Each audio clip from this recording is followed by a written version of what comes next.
Former guerrilla leader Rodrigo Londono was once one of Colombia's most wanted men. Now he is a presidential contender. The graying, spectacled man best known by his alias Timochenko launched his bid Saturday to lead the government he once battled from the jungle with a celebratory campaign kickoff featuring giant posters, colorful confetti and a catchy jingle. "I promise to lead a government that propels the birth of a new Colombia," he said. "A government that at last represents the interests of the poor."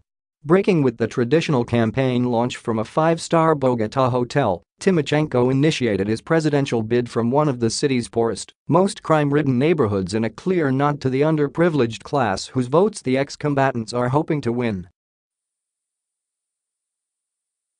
Hundreds gathered in the parking lot of a community center decorated with banners featuring a smiling Timochenko sporting a neatly trimmed beard, angular, thick-rimmed glasses, and a crisp blue shirt. "Time, O President," a new campaign song played from loudspeakers. For the people. From rebel force to political one, the campaign is another historic step in transforming the Revolutionary Armed Forces of Colombia into a political party following the signing of the 2016 peace accord ending more than a half-century of conflict. The nation's once largest rebel group is now known as the Common Alternative Revolutionary Force, keeping its Spanish FARC acronym and presenting a slate of former guerrillas as candidates. Yet even as the ex-combatants ditch rebel green fatigues for simple white t-shirts emblazoned with the party's red rose emblem, there have been fresh reminders that the road to peace is filled with hazards. Two ex-combatants were recently shot to death while campaigning for a FARC congressional candidate in northwestern Colombia.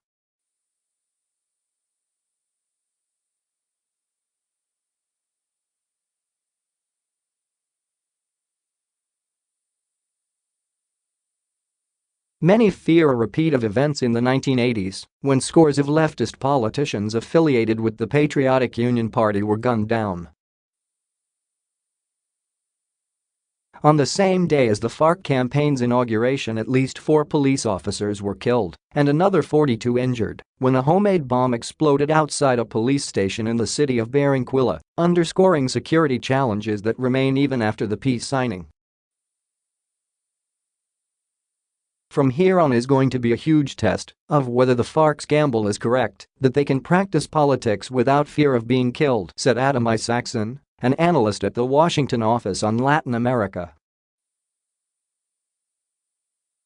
Like Timochenko, the candidates include ex-guerrillas who have been convicted in Colombian courts for their part in massacres and kidnappings and whose new role as politicians has irked many Colombians.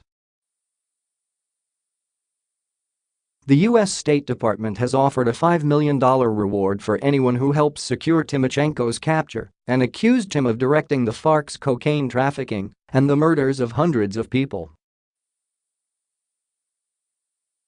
The budding politicians will still have to go before a special peace tribunal, but so long as they fully confess their crimes, they are unlikely to serve any jail time.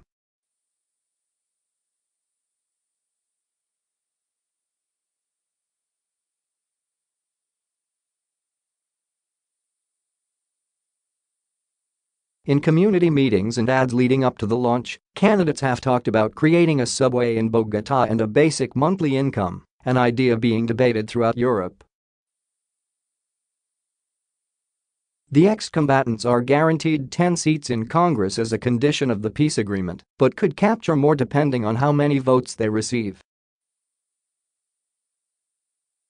Though Timochenko's presidential bid is widely considered a long shot, the former guerrillas are entering politics at a time when polls show Colombians are frustrated with corruption and give the more established political parties dismal approval ratings.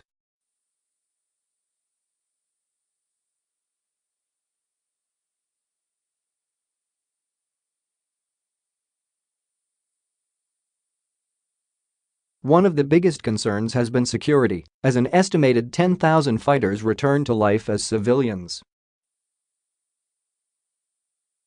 Some are going home to families and communities who despise the FARC. Many Colombians are reluctant to quickly turn a page on a conflict that left at least 250,000 dead, another 60,000 missing, and more than 7 million displaced. Lawmaker Edward Rodriguez said the political party founded by former president and peace accord critic Álvaro Uribe would file a complaint with the International Criminal Court to try and halt Timochenko's candidacy. "It's an affront to Colombians," he told reporters at a small protest in Bogotá's historic district, where demonstrators held up signs reminding passers-by of crimes committed by the FARC. The campaign kickoff drew retirees, housewives and construction workers who live in Ciudad Bolívar and said that despite the FARC's legacy as a violent guerrilla group, they were nonetheless curious to hear their proposals. "They are human beings, and like all human beings make mistakes," said Marco Tulio, 65, a former railroad worker. "Today they are reflecting, and I think it's magnificent that people listen to them."